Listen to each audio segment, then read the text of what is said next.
siin loengus vaatame siis igaks juhuks veel korra üle, et millised programmid on veel olemas, mida sa saaksid kasutada ja arvestame sellega, et sa ei soovi esialgu kulutada eriti palju raha selle jaoks, et osta omale helitöötlusprogramm, mis on võib-olla mõeldud, ma ei tea, muusika produtseerimiseks Hollywoodi lavadele või kusagile, ma ei tea kuhu, suurte linnade kontserdisaalide lavadele. Seda ei ole meile vaja. Meil on vaja lihtsalt programmi, mis suudaks jutu kvaliteetselt ära salvestada.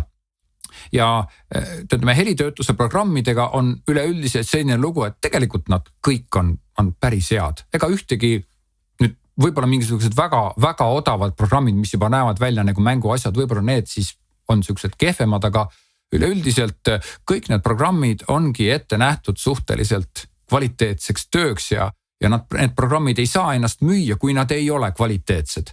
Ja GarageBandi kohta võiks samamoodi öelda, et juba see nimi GarageBand, et et ta on siuke, jah, võib-olla ei ole nagu eriti kõrge kvaliteediga, siis mina seda juttu ei usu. Iga tööriistaga saab tööd teha ja GarageBand on tegelikult sellise programmi nagu Logic Pro, mis on juba professionaalne stuudioprogramm, selle noorem vend. Ta on lihtsam variant sellest lihtsalt.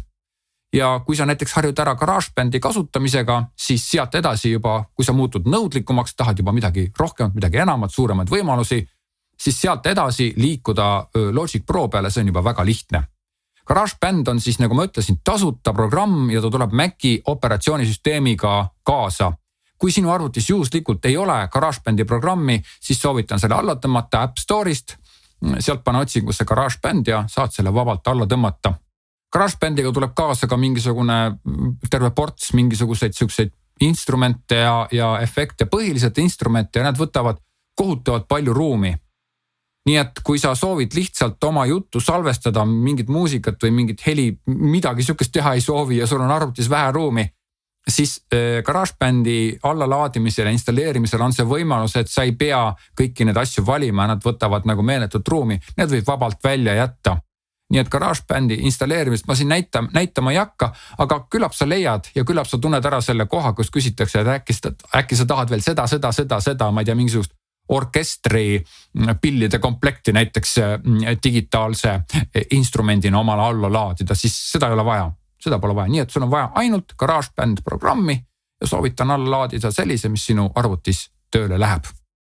Nüüd veel üks programm, mida saab kasutada ja mida saab nii Maci kui ka PC'sse kui ka Ubuntusse ehk Linuxisse alla laadida ja kasutada on siis Audacity.